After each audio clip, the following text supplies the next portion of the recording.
Está no ar mais um episódio do Bíblia Aberta. Infelizmente é o último episódio desta série, mas não fique triste porque teremos mais séries de agora em diante e várias séries que contaremos consigo, com a sua presença, porque é sempre um privilégio ter a sua presença connosco. Ao longo desta temporada estivemos a estudar como estudar as profecias bíblicas. Este tema tão importante e rico para a nossa fé e que fortalece a nossa espiritualidade e a nossa relação com Deus. Vamos falar sobre imagens do fim. Este episódio será um episódio muito importante. É obrigado a si que nos assiste através da YouTube da Novo Tempo Portugal ou através da sua televisão no canal 186 da Mel ou ainda através da Rádio Clube de Sintra em 91.2 FM. Muito obrigado pela sua presença nestas plataformas. Vamos falar sobre os tempos do fim, sobre imagens do fim. Este episódio, que é o último episódio, lança-nos um olhar sobre como compreender melhor os tempos do fim. Vai analisar a missão de Jonas em Nínive, a queda de Babilónia e mais elementos de histórias que nos ajudam a compreender a verdade presente. E para estudarmos sobre a verdade presente e sobre estas imagens do tempo do fim, contamos novamente com os nossos amigos. Temos connosco o pastor Pedro Esteves e a pastora Ana. Olá, é um prazer. Estamos de regresso. É o último episódio desta temporada, mas certamente mais temporadas virão e mais séries virão. E o pastor Paulo Magalhães esteve connosco já em 2 episódios anteriores e continua connosco agora. Bem-vindo, Paulo. Obrigado mais uma vez. E este é um privilégio poderes também terminar esta série, não é, connosco. Terminar em grande, não é? Terminar em grande. Muito bem, vamos falar de imagens do fim. Vou começar pela Ana. Ana, em Mateus capítulo 12, verso 39, Jesus vai dizer o seguinte: ele respondeu dizendo: uma geração má e adúltera pede um sinal, porém não se lhe dará sinal, senão o sinal do profeta Jonas. Portanto, este é o sinal que Jesus deu, não é? Que sinal era este em primeiro lugar? E que lições é que nós podemos tirar deste sinal?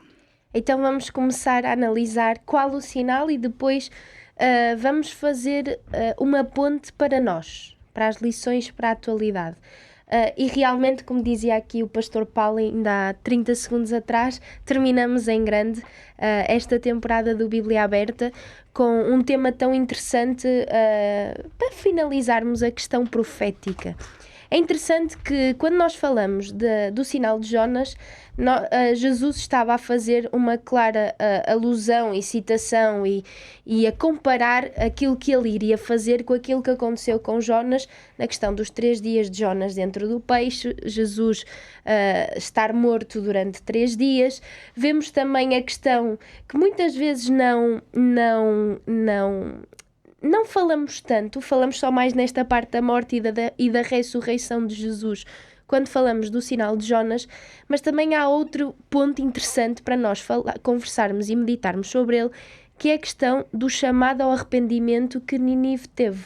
Nínive diz-nos no versículo 41 que até os homens de Nínive se levantarão para condenar esta geração, palavras de Jesus. Ou seja, está aqui a falar da realidade vivida em Nínive e da realidade vivida no tempo de Jesus. É interessante porque os ninivitas eram pagãos, eram homens que eram conhecidos pela sua brutalidade, eram brutos, eram guerreiros da pior espécie. Sanguinários mesmo.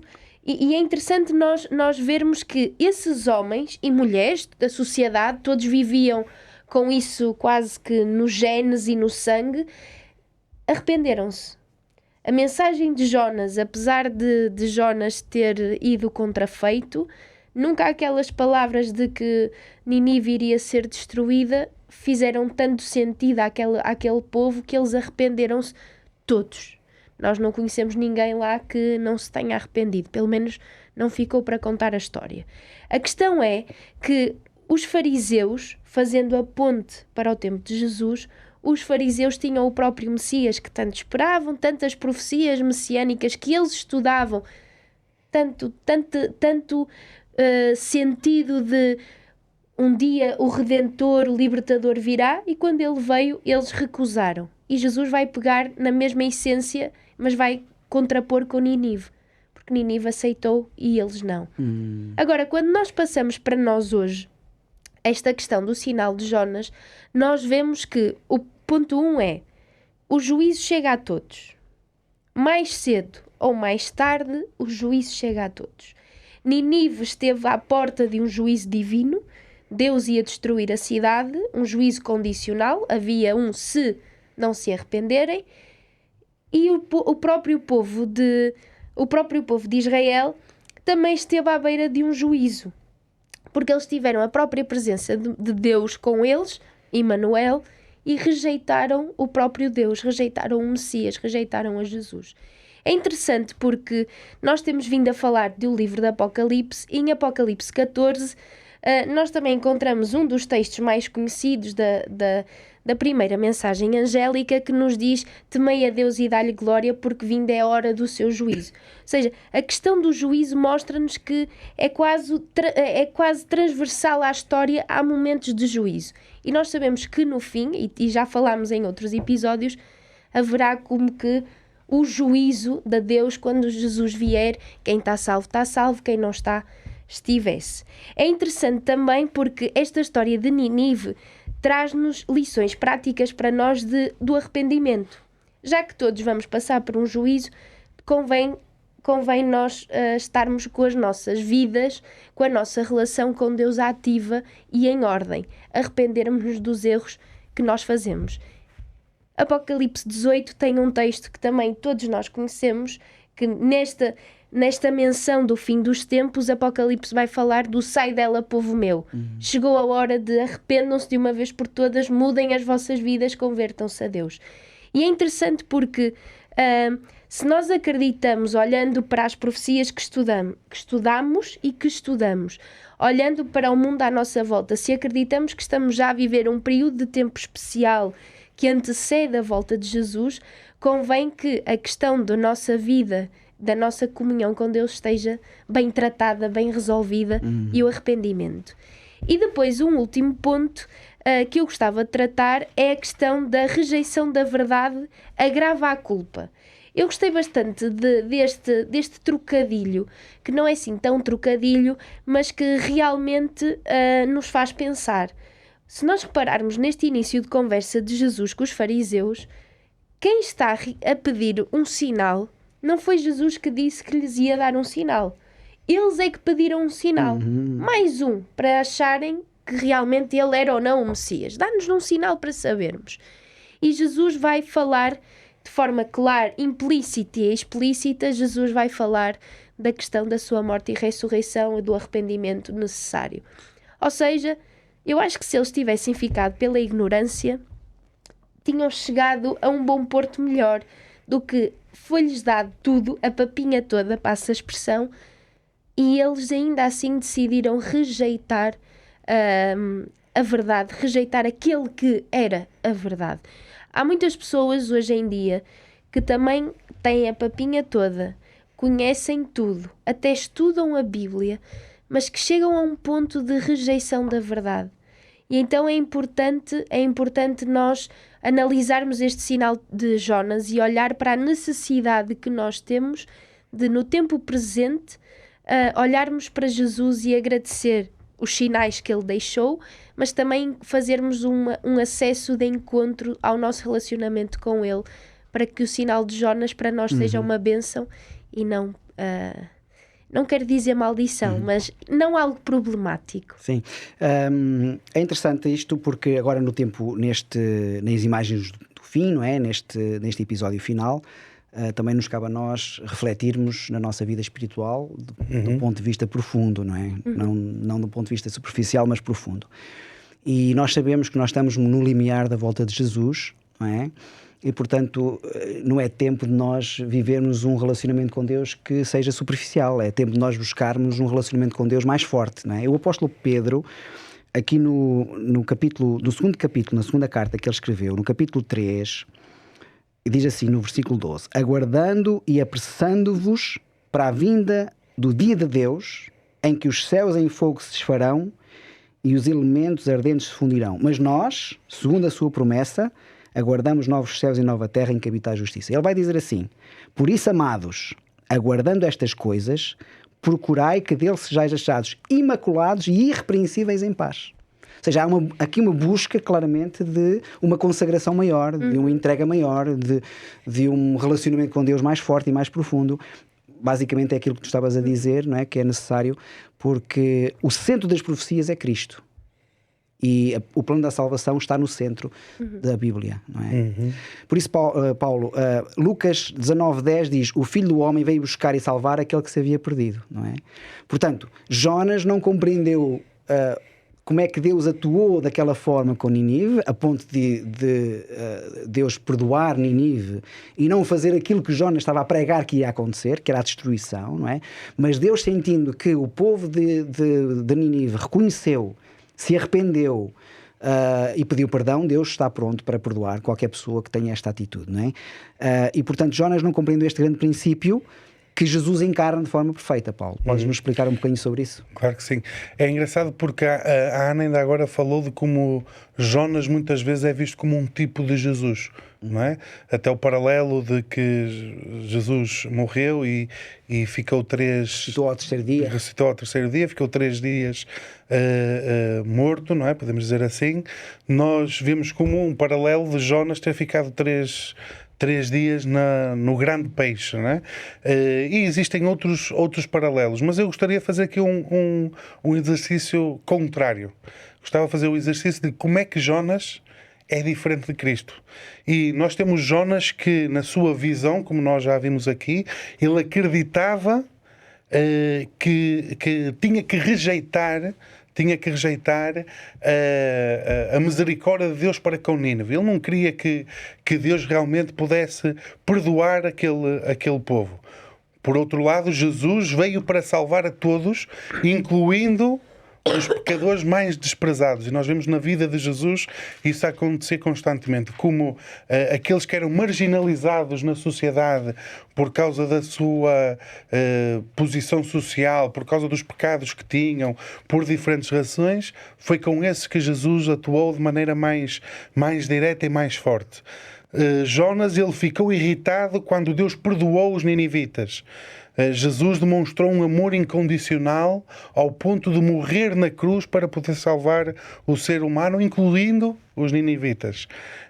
Temos Jonas, que fugiu da missão porque não queria que Deus salvasse aquele povo, e Jesus faz exatamente o contrário. Jesus lança-se, Jesus se entrega voluntariamente para salvar a todo o mundo. Jonas queria justiça. Jesus veio trazer a graça.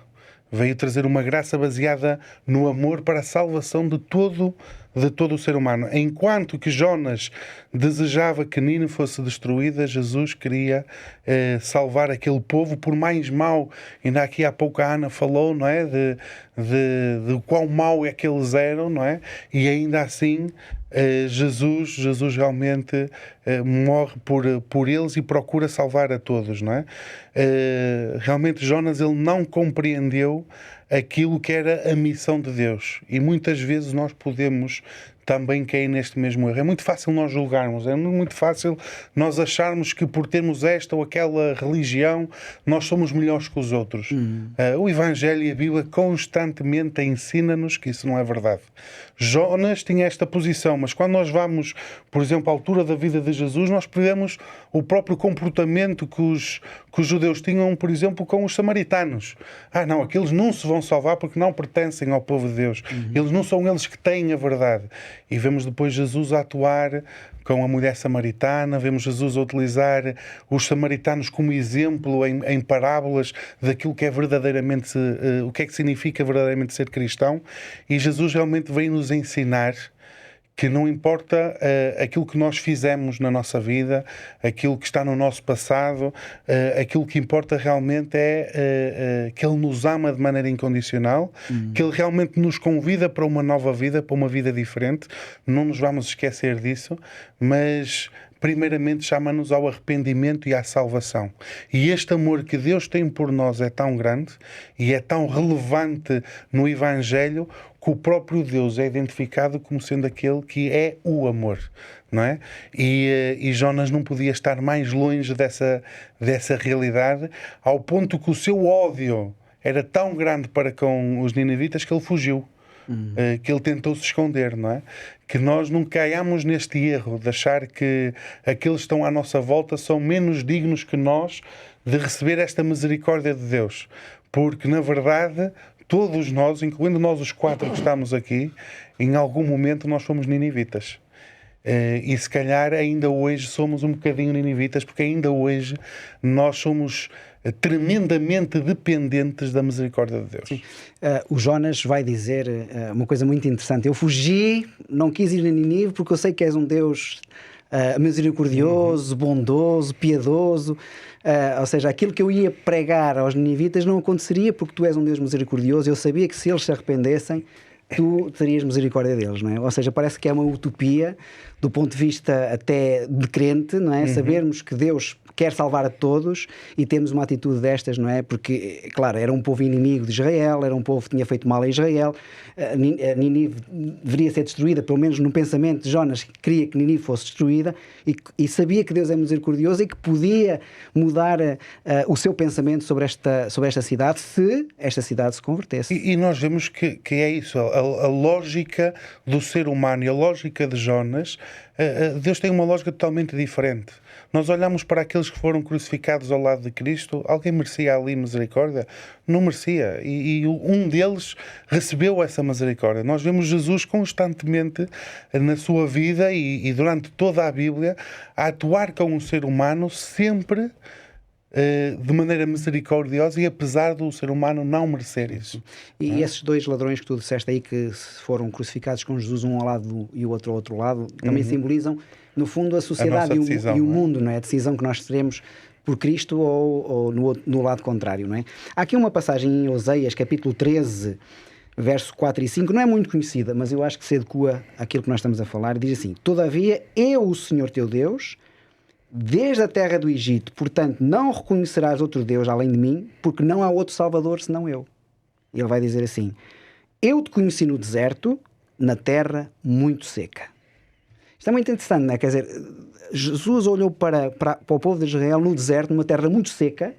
Não é? Às vezes nós próprios estamos secos, não é? Secos porque não temos esperança, porque não temos paz, porque não temos alegria de viver, não é? E foi basicamente onde nós estamos que Deus vem em nosso auxílio, não é? Por isso é que diz: não há outro Salvador a não ser eu, não é? E nós temos que buscar este Salvador, porque não podemos buscar um outro. Pedro, continuando em Jonas, capítulo 3, verso 4, diz o seguinte: começou Jonas a entrar na cidade de Nínive, do caminho de um dia, e pregava dizendo: ainda 40 dias e Nínive será subvertida. Ou seja, a pregação dele não era arrependam-se, a pregação dele é: Nínive vai ser destruída. Esta era a pregação, não é? Se o profeta fez essa advertência ao povo tão específico e depois não se cumpriu, o que é que nos ensina sobre o caráter de Deus e sobre também a atitude do ser humano? Sem dúvida, e neste caso também sobre a profecia, porque como estamos no fundo a aprender e estamos a terminar esta temporada com algumas grandes lições sobre profecia, também aqui encontramos lições interessantes no caso de Jonas especificamente, para poder interpretar e ter alguma grelha de interpretação sobre como ler a profecia e aplicá-la, que é uma das coisas muito interessantes. É evidente que sobre o caráter de Deus nem me vou aprofundar nada, porque é exatamente o que vocês estavam a dizer. Talvez seja a grande lição, pelo menos a mais óbvia e significativa desta história. Claro, é que a misericórdia de Deus não esconde, ou não está escondida sobre os seus juízos. Portanto, Deus não é refém de ter a autoridade para julgar e trazer juízo sobre as pessoas. Portanto, a sua misericórdia está sempre na frente. Isso é que é a natureza de Deus. Aliás, há um texto que vale a pena recordar em Ezequiel, no capítulo 33, no versículo 11, em que Deus diz claramente, através do profeta também: eu não tenho prazer na morte do ímpio, mas em que o ímpio se converta do seu caminho e viva. Quer dizer, uma declaração absolutamente clara para Deus não há comparação possível entre as duas coisas, não é? E é por isso que, como Deus, o prazer de Deus e o objetivo de Deus é a salvação, não há nenhum problema para Deus em virar ou voltar com a palavra atrás. Aquilo que nós humanamente, não é Deus voltar com a palavra atrás, é aquilo que nós humanamente diríamos que era recuar com a sua palavra. Para Deus isso não será todo um recuo. Esse conceito nem existe em Deus, até porque nós sabemos que Ele está fora do tempo. Portanto, nós vemos isto numa sequência entre passado, presente e futuro, e Deus não vê a realidade assim. não é? Portanto, a misericórdia de Deus é o que está na linha da frente da sua ação, sempre. Agora, como eu dizia, há aqui alguns elementos acerca da profecia, de como interpretá-la, que a história de Jonas é bastante exemplar.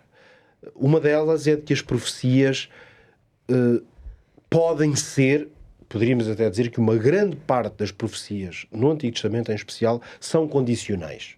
Portanto, o conceito de profecia condicional, que já aqui foi explorado ao longo desta temporada, mas talvez esta seja a história mais interessante para mostrar isso. A profecia é condicional, portanto está condicionada a alguma coisa. Em geral, podemos dizer que a profecia, quando ela determina algum acontecimento sobre a história da Terra ou a história dos homens, essa profecia está condicionada à resposta humana. E, portanto, é a resposta que torna ou não eficaz. Um outro texto interessante que eu também creio ser útil citar aqui é Jeremias ainda, agora Jeremias, há pouco foi Ezequiel, não é? Jeremias 18. E os versículos 7 e 8 dizem o seguinte: no momento em que eu falar contra uma nação, se aquela nação se converter da sua maldade, depois mais à frente do versículo 8 termina assim: também eu me arrependerei do mal que pensava fazer-lhe, ou que tinha dito que faria. Portanto, aqui é uma declaração, neste caso não temos que deduzir da história, é uma declaração formal, é quase uma... É evidente. É Deus a dizer, a explicar a sua estratégia ou a sua conduta. Deus não age em mistério, não é? Ele revela. Por isso é que muitas profecias bíblicas são condicionais, porque elas estão baseadas na reação moral, espiritual daqueles sobre quem aquele julgamento, por exemplo, se manifesta. Por isso é que podemos dizer que a profecia sobre Nínive era uma advertência, não uma sentença. Talvez estas duas palavras ajudem a mostrar a diferença. Uma sentença, aqui nos tribunais, em Portugal, fala-se do trânsito em julgado, que é a expressão técnica para dizer quando uma sentença já foi proferida. O trânsito em julgado já não há nada a fazer, porque quer dizer que já foi escrita uma formulação de qual é que vai ser a sentença sobre a pessoa. Como uma pessoa não pode ser julgada duas vezes, já não há nada a fazer. No limite, só se fossem achadas provas, coisas muito fortes. Deus, quando utiliza os seus servos, os profetas, o texto do profeta, que é o caso que nós lemos na Bíblia, não é um trânsito em julgado. Portanto, como ainda não se deu a sentença, para Deus trata-se sempre de uma advertência. Mesmo que a formulação, por isso é que Jonas é um caso muito típico disto, que a formulação é, neste caso, tu leste aí, na pregação ou na proclamação de Jonas, era o equivalente a uma sentença. 40 dias e será subvertida. Mas como há aqui um plural, quer dizer que ainda não aconteceu.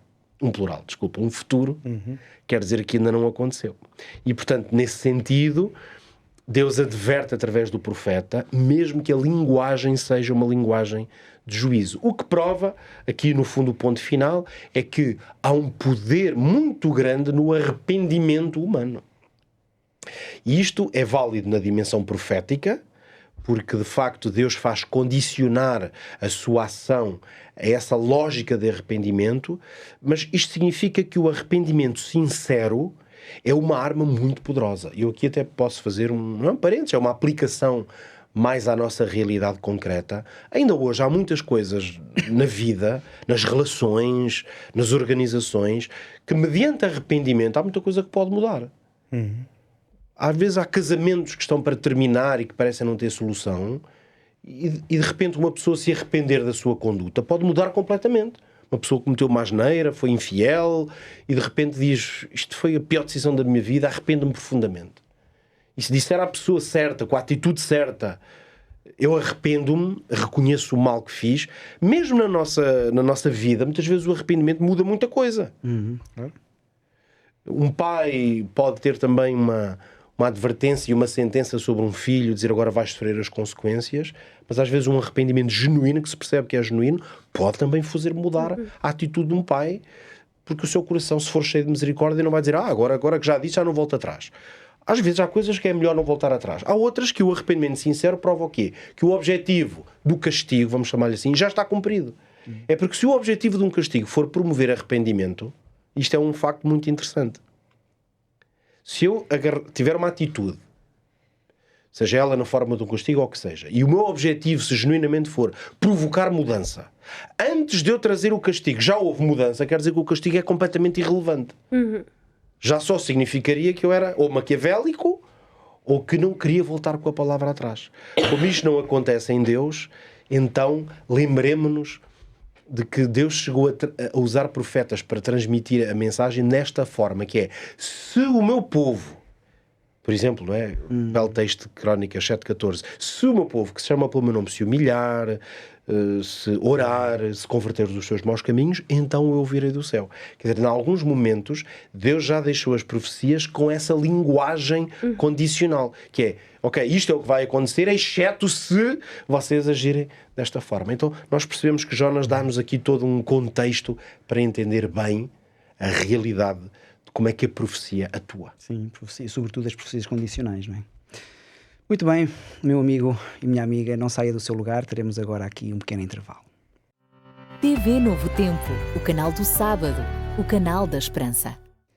Estamos novamente de regresso, agora para lhe mostrar este manual, o manual do estudo da Bíblia, o manual de aprofundar os nossos relacionamentos uns com os outros, mas sobretudo o relacionamento com Deus, porque a oração também pode ser feita em família, a oração familiar, e eu desafio às famílias que estão a ver neste momento o nosso episódio de hoje, a que possam também ter momentos de oração coletivos, em família, e este guia vai certamente ajudar não só a nível individual, mas também a nível familiar, a nós colocarmos o nosso relacionamento com Deus em ação. Se pretende receber gratuitamente esta revista, poderá fazê-lo com uma mensagem para o 933-939291, que é o número que está aqui em rodapé, 933-939291, e certamente esta revista se lhe chegará às mãos e será uma bênção para si e para a sua família. Não espere para amanhã, peça já hoje o seu guia de estudo Deus me ouve? Sim, Deus ouve. Amigos, estamos a falar das profecias condicionais, agora estamos a falar de Jonas, e agora vamos avançar um pouquinho mais e vamos a Daniel, o célebre livro de Daniel, né? Daniel, capítulo 5. Ana, tem aqui alguns versículos que eu gostava de frisar e ler, porque nós estamos na Bíblia aberta e temos que ler a Bíblia que fala, e eu vou ler estes versículos e depois coloco-te uma pergunta. Daniel capítulo 5, versos 25, 26 e depois 30 e 31. Diz: Este, pois, é o escrito que se escreveu: Mene, Mene, Tekel, Ufarsin. Esta é a interpretação daquilo. Mene, contou Deus o teu reino e o acabou. E naquela noite foi morto Belshazar, rei dos caldeus. E Dario, o Medo, ocupou o reino, sendo a idade de 62 anos. Que mensagens espirituais nós podemos retirar deste relato e o que é que acabou por, no fundo, fazer cair Belshazar? É interessante, se bem se lembram, e estávamos os 4 no último episódio, nós falámos da questão de todo o império babilónico e do achar de Nabucodonosor da cabeça de ouro ser o corpo todo. E pelos vistos foi só mesmo a cabeça. E a invencibilidade de Babilónia chegou ao seu fim nesta mesma noite. É interessante porque a pergunta, eu vou responder usando um mix da última pergunta com a primeira, e se nós analisarmos bem qual foi o real motivo de Belshazar dar fim ao grande império de Babilónia. Primeiramente, o versículo 22 de Daniel 5 vai nos mostrar que Belshazar conhecia bem aquilo que deveria ter sido e aquilo que deveria ter seguido. Infelizmente, ele não quis e seguiu o seu próprio caminho. É interessante nós vermos que ele vai fazer um desafio direto a Deus, utilizando o saque de Babilónia quando entrou em Jerusalém e foi ao templo, retirou os objetos que lá tinham, os utensílios, e ele vai utilizar certos utensílios neste grande banquete que ele está a organizar, utensílios do templo do Deus de Israel. É interessante nós vermos também que ele tinha uma noção, assim como o seu antecessor e os antecessores antes dele, de que o reino nunca iria acabar, iria continuar pelos tempos até à eternidade. A própria eternidade para eles seria Babilónia, nada mais do que isso. Mas nós percebemos nestas duas questões que é Deus é muito mais forte do que Babilónia, 1.000.000 infinitos por cento, nem há comparação. Mas Babilónia achava o contrário, achava-se superior e mais importante e melhor do que o Deus de Israel. E também é interessante que Babilónia teve a oportunidade de controlar a história de forma diferente. Imaginem que Nabucodonosor se arrependesse a 100%. Que arrependeu. Nós conhecemos Nabucodonosor e vemos lá um arrependimento genuíno aqui e ali e uma tentativa de conversão aqui e ali, de ter uma relação com Deus. Mas se isso tivesse sido uma constante na vida de Nabucodonosor, como não teria sido a vida dos seus sucessores? Como, por exemplo, Belsazar. Possivelmente o desfecho teria sido outro. Porque é interessante, porque nós percebemos que ele rejeita completamente o Deus de Israel, ao ponto de gozar e utilizar de forma profana os utensílios do templo.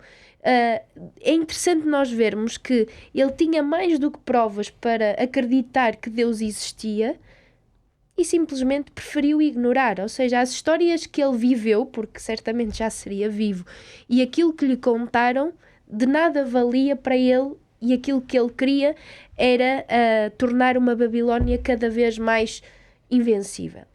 Mas, quando nós olhamos para nós, para as lições do hoje, olhando para Belsazar e para o fim deste império, nós percebemos que Deus dá oportunidades.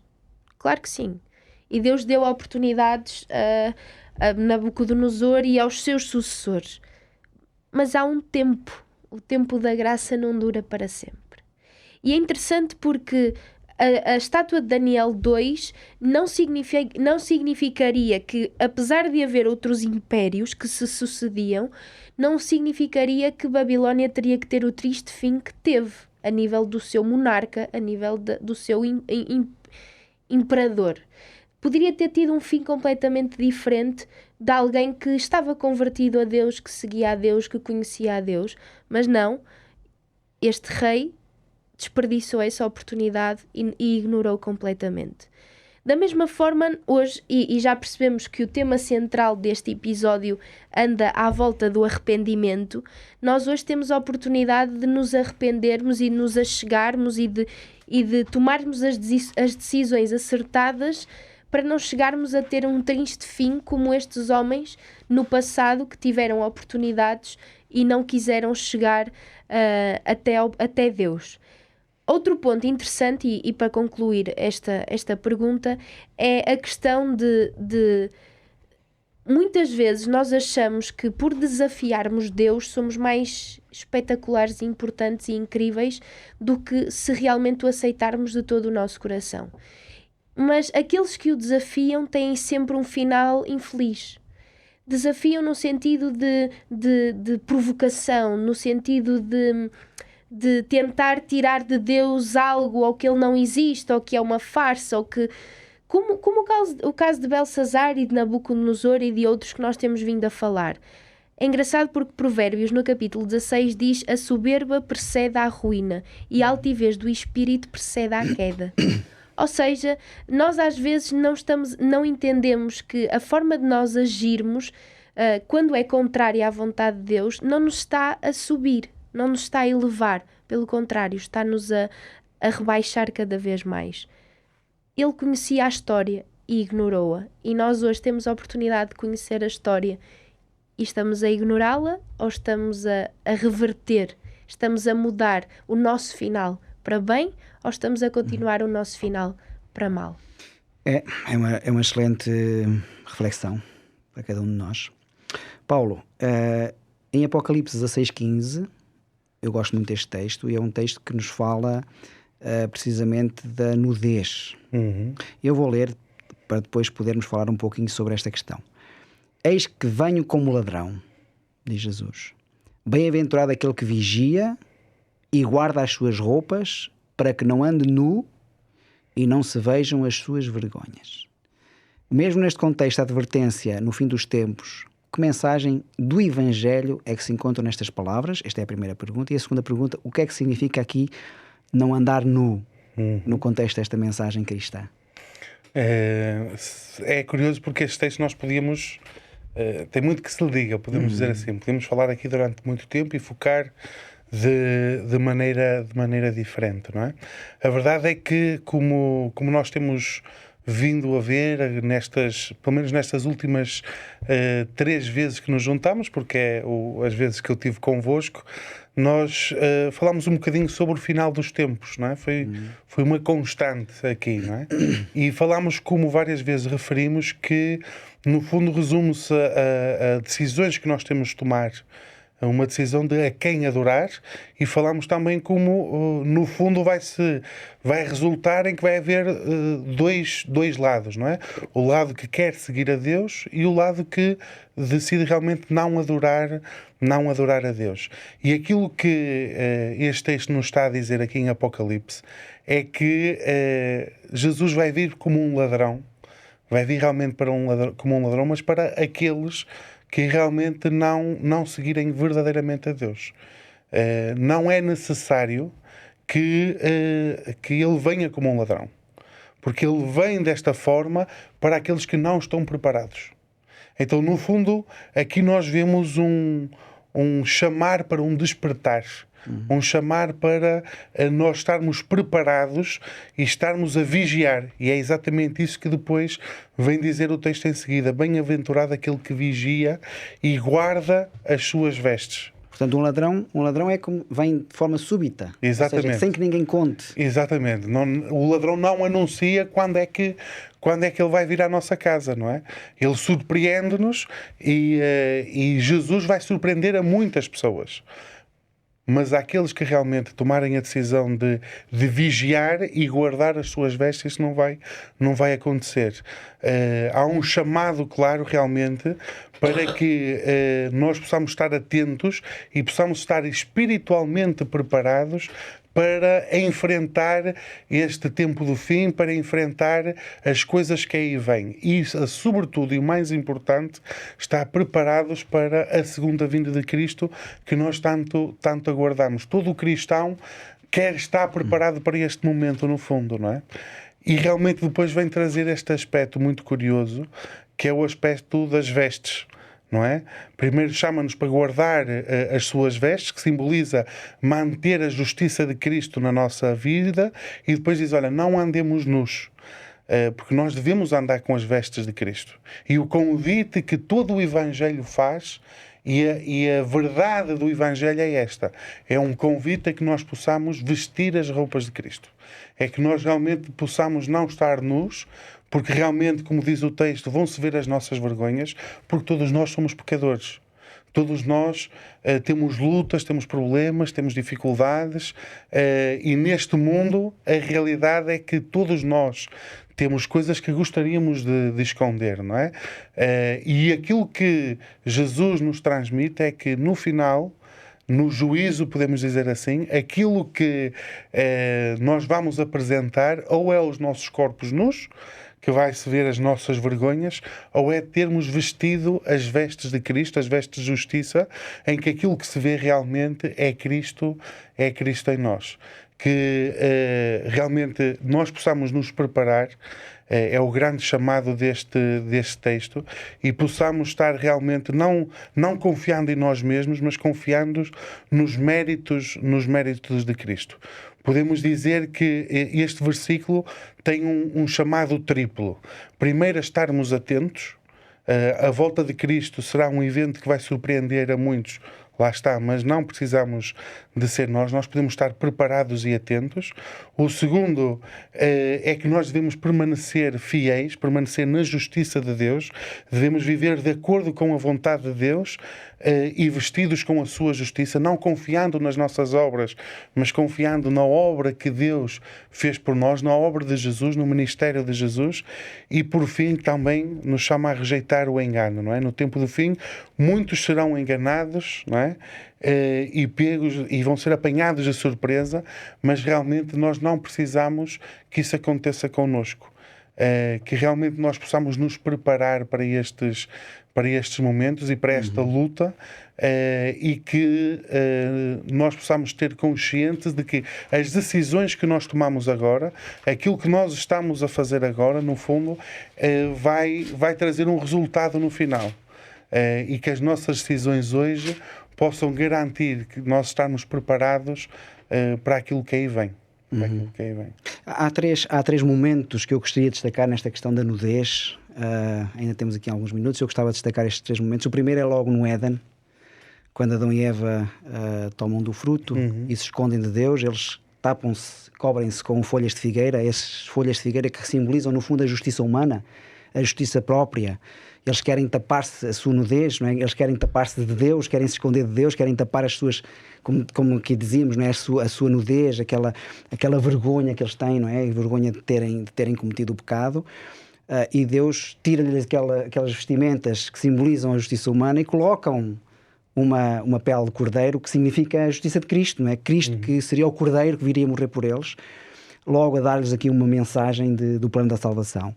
Depois, no capítulo 3 de Zacarias, em que temos ali o Josué, o sumo sacerdote, não é? E temos ali de um lado Satanás e do outro lado o anjo do Senhor, que é Jesus, e Jesus diz: tirem-lhe a roupa suja de Josué e coloquem uma roupa limpa, não é? Tirem a roupa do pecado, digamos assim, da justiça própria, e coloquem a minha roupa, a roupa da justiça de Cristo. E depois, uma vez estamos a falar de profecias, Apocalipse, capítulo 3, verso 18, em que há um conselho da parte do Senhor, não é? Há aquela nudez que nós temos, e ele diz: aconselho que de mim compres ouro provado no fogo para que te enriqueças, roupas brancas para que te vistas, e não apareça a vergonha da tua nudez, e unjas os teus olhos com colírio para que vejas, não é? No Apocalipse também é esta preocupação de Jesus de nós buscarmos cobrir a nossa nudez, não com as nossas roupas da justiça própria, mas com as roupas de Cristo, da justiça de Cristo. Não é? No fundo é um convite a nós não confiarmos em nós mesmos, mas confiarmos nas obras que Deus fez por nós. Não é? Nos méritos de Cristo. Nos méritos de Cristo. Pedro, no final deste estudo sobre a interpretação profética e tão rica, e podíamos ir muito mais longe, porque ficou por falar de capítulo 7, capítulo 8 de Daniel, dos vários capítulos do Apocalipse, e para isso certamente os nossos telespectadores poderão pedir-nos um estudo bíblico mais aprofundado sobre os temas só das profecias. Mas no final deste tema tão rico que nós tivemos durante esta temporada, há algumas lições que nós possamos resumir ou relembrar para serem aplicadas à nossa vida? Sim, creio que eu estive aqui a fazer um exercício em preparação de ir buscar alguns tópicos que podemos dizer que resumem um pouco as grandes ideias de todo este estudo, onde nos centramos sobre algumas regras de interpretação e de como é que se estudam as profecias. Talvez por isso, tu estavas a dizer, eu a lembrar-me, de facto, houve muitas profecias que nós não estudamos aqui. Mas o objetivo, de facto, não foi tanto estar a estudar as profecias em si, mas como estudar, mas mais como. Não é? Portanto, é uma abordagem um pouco diferente. Vamos dizer que estes princípios agora, eles poderão aplicar-se ao estudo de qualquer profecia. Mas entre este trajeto que fizemos ao longo destes 3 meses, praticamente, algumas ideias que me parecem mais importantes, que eu vou aqui olhar para a minha cábula, porque fiz uma lista, dessas coisas. A primeira é que a profecia bíblica foi revelada para ser compreendida. Isso vimos logo nos nossos primeiros episódios. Portanto, quando falamos de profecia, não estamos a falar de uma espécie de mistério impenetrável que Deus meteu ali para ver se ninguém descobre. O objetivo é o contrário. Lembremos até das palavras de Jesus: quem lê, entenda.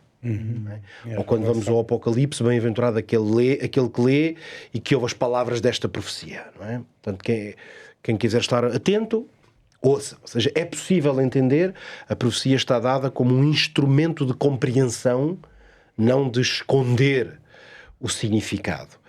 Outro elemento absolutamente central em tudo isto, lembro-me que, por exemplo, nestes últimos episódios, aqui o nosso colega Paulo frisou isso, pelo menos estou-me a lembrar 2 ou 3 vezes, que o centro da profecia é Cristo. E esse é um código, é como uma chave para interpretar toda a profecia bíblica, é que o plano da salvação é no fundo o que está a ser revelado através das diversas profecias. Mesmo quando falamos de uma história como a de Jonas, que ainda agora estivemos aqui a analisar, no fundo é o plano da salvação que está ali. Claro que, no sentido mais imediato, é a salvação de Nínive, mas nós conseguimos, como fizemos aqui ao longo desta hora, conseguimos ir ali buscar princípios que são sobre o plano da salvação de forma universal. Ora, o plano da salvação é sempre a obra de Cristo. E podemos mesmo dizer que a maior parte das grandes profecias bíblicas Se pensarmos então nas profecias escatológicas, apocalípticas, Daniel ou Apocalipse, Cristo está sempre lá, sempre. Ele é capítulo a capítulo, visão a visão, Cristo está sempre lá. Por isso, a profecia bíblica, se nos estiver a levar para outro lugar que não seja para Cristo, então temos de estar alerta. E eu deixo, aliás, aqui neste ponto, precisamente esse alerta, que estudar a profecia não é um exercício de especulação. As profecias, já por natureza, por terem este elemento de código e de descodificação, por ter simbolismos associados, são um campo, às vezes, minado para especulação interpretativa. É por isso que uma das chaves para uma correta, uma sadia interpretação das profecias é entender que a pergunta base para toda a profecia é onde é que está Cristo, como é que Cristo está revelado, como é que eu entendo melhor o plano da salvação para a minha vida. Só isso já me evita de andar a inventar interpretações às vezes fantasiosas. Outra chave hermenêutica, mas que se aplica particularmente à profecia, é de que a Bíblia é a sua própria intérprete. E, portanto, quando eu quero entender, por exemplo, símbolos, esses tais códigos que ali estão, nomes, toda essa estrutura simbólica, a chave interpretativa é de que o texto explica o texto. Portanto, símbolos, datas e imagens devem ser compreendidas à luz da Escritura e não da cultura. Ou dos acontecimentos, que é outro grande risco, que é uma tentativa de interpretar a profecia a partir dos acontecimentos. Portanto, quando nós fazemos isso, já não estamos a ir à Bíblia a buscar o código ou a chave de interpretação. Um ou dois exemplos básicos seria a ideia de que quando na Bíblia, quando na profecia se fala de chifres, está-se a falar de reinos. Ou a espada é a palavra, ou de que a mulher representa a Igreja ou o povo de Deus. Então, isto não me dá margem de tentar agora ir aos acontecimentos da história, da atualidade e dizer assim, bom, então agora aqui vou tentar ver onde é que isto se aplica. Não, a Bíblia tem o seu código de interpretação. E, portanto, mais uma vez, isto vai evitar, agora já não apenas a questão especulativa que já falei, mas sobretudo a questão sensacionalista. Sejamos claros, é andar aí no YouTube da vida e perceber que certos canais, por exemplo, ou certas interpretações bastante fantasiosas, mas sobretudo sensacionalistas, até nas imagens que usam, nas grandes frases, porque as profecias, como têm imagens fortes dentro delas, como animais e outras coisas do género, já aparentam uma ideia de sensacionalismo. Mas é que o sensacionalismo está nas imagens, não está na interpretação. E, portanto, às vezes uma coisa para atrair muito... Eu tenho visto isso com muita frequência em certos canais e até certos pregadores mais proféticos, vamos dizer assim. E o problema não é serem pregadores proféticos, atenção. Nós aqui fomos ao longo desta temporada pregadores proféticos. Portanto, o problema nunca está nas profecias. O problema está numa ideia de que vai ser mais atrativo e ter mais likes e vai captar mais as pessoas aí com as regras do algoritmo se eu conseguir fazer uma coisa sensacionalista. Coisa que, por exemplo, tenho visto bastante em títulos. É uma coisa que tem uma espécie de uma tendência que se vê bastante, porque o algoritmo, por exemplo, do YouTube funciona muito bem precisamente com títulos bastante fortes, e a pessoa mete títulos, às vezes vais ver o conteúdo até, ok, é tranquilo, mas o título é super sensacionalista. Do género, a guerra na Ucrânia e o tempo do fim. Ok, e a pessoa diz assim, qual será a relação entre a guerra da Ucrânia e o tempo do fim? Tu vais ver e se calhar não tem nenhuma. Mas o título dito dessa maneira faz as pessoas clicar. O clickbait. Isto é um clickbait.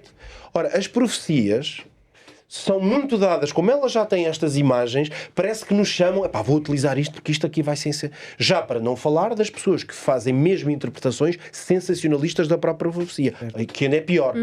Por isso é que a regra é texto sobre texto, o código tem que lá estar no texto. Então não é a realidade que me faz interpretar a profecia, é a Bíblia que me dá o código para interpretar. Porque um outro elemento importante é que a linguagem simbólica tem um propósito. Isto conecta-se também com o tema que eu estou aqui globalmente a falar, que é a utilização destes símbolos não existe para deleite e curiosidade das pessoas. Existe para proteção do povo de Deus, em alguns momentos da história isso foi muito importante, para profundidade teológica, para ilustração de verdades espirituais. Então, há uma dimensão teleológica que se diz tecnicamente que é os símbolos na profecia têm um objetivo e um fim. Não estão ali como uma curiosidade porque Deus achou engraçado. Por isso a nossa atitude diante do símbolo e da profecia não pode ser essa atitude meia lúdica. Há ali propósito. É uma coisa séria, profunda. E por isso é esse tipo de abordagem. E isto leva-me para um outro ponto muitíssimo importante. Também estudamos, houve particularmente uma ou duas dos nossos episódios aqui, um ou dois que tiveram essa ênfase particular, é que o estudo e a interpretação da profecia exige uma atitude correta. Portanto, a atitude é muito importante.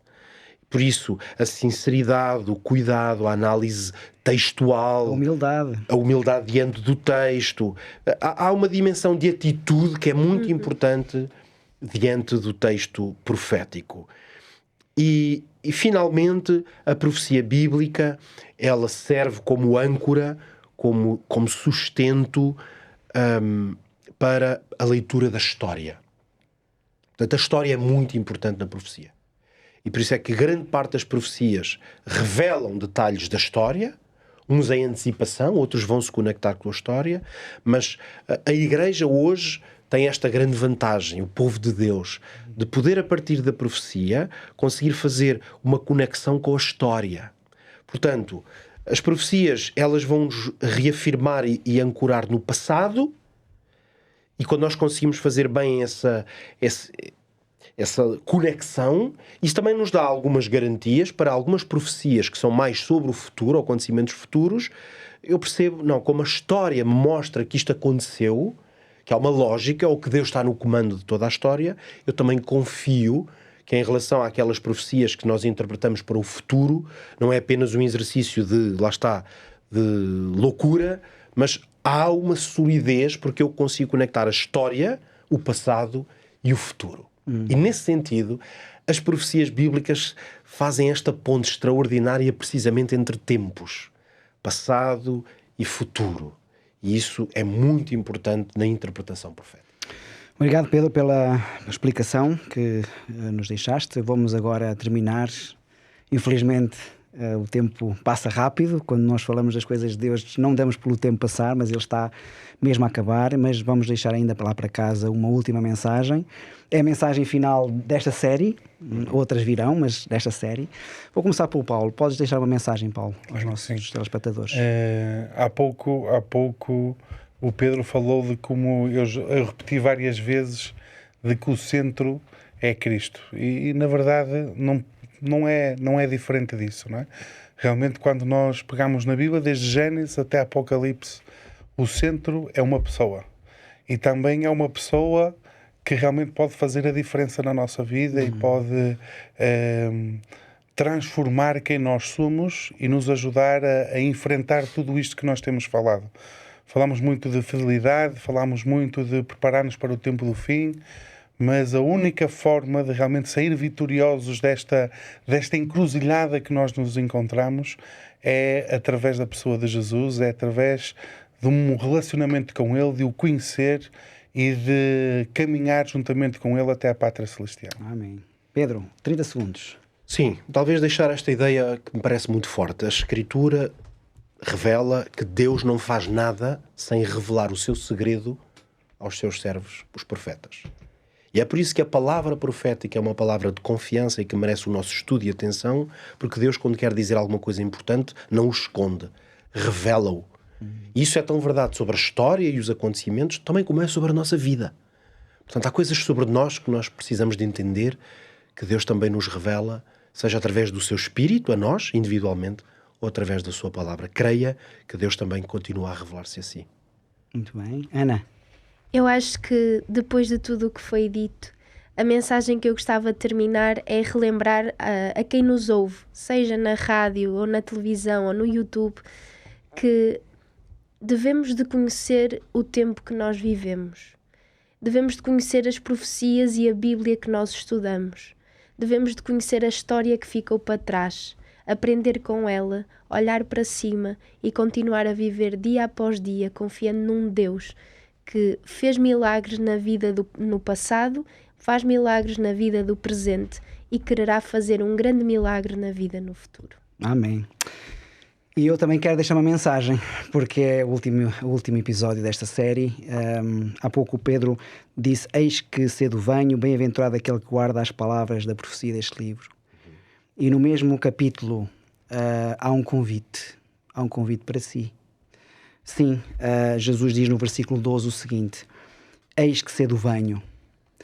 Falávamos que há profecias que são condicionais, mas também há profecias que são incondicionais. E uma delas é a volta de Jesus. Independentemente se eu esteja preparado ou não, Jesus vai voltar.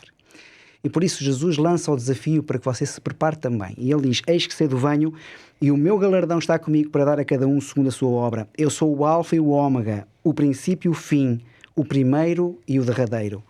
E no versículo 17 ele diz: e o esposo e o Espírito dizem: vem. E quem ouve, diga: vem. E quem tem sede, venha. E quem quiser, tome de graça da água da vida. Esta água está disponível para si. Nós temos aqui várias revistas. Temos esta, Deus me ouve, é a grande questão. Mas também temos estudos sobre as profecias. E, portanto, se quiser receber esta revista ou algum outro estudo e aprofundar as profecias bíblicas, envie-nos uma mensagem para o 933-939291, 933-939291, e nós estamos completamente disponíveis para o ajudar a encontrar este Jesus que é o centro da Bíblia. A equipa da Novo Tempo envia um abraço muito especial a todos vós. Que Deus vos abençoe grandemente. Que possam passar um dia feliz, uma semana abençoada. E não se esqueça que nós voltaremos com mais séries. Portanto, até lá, continue com a sua Bíblia sempre aberta.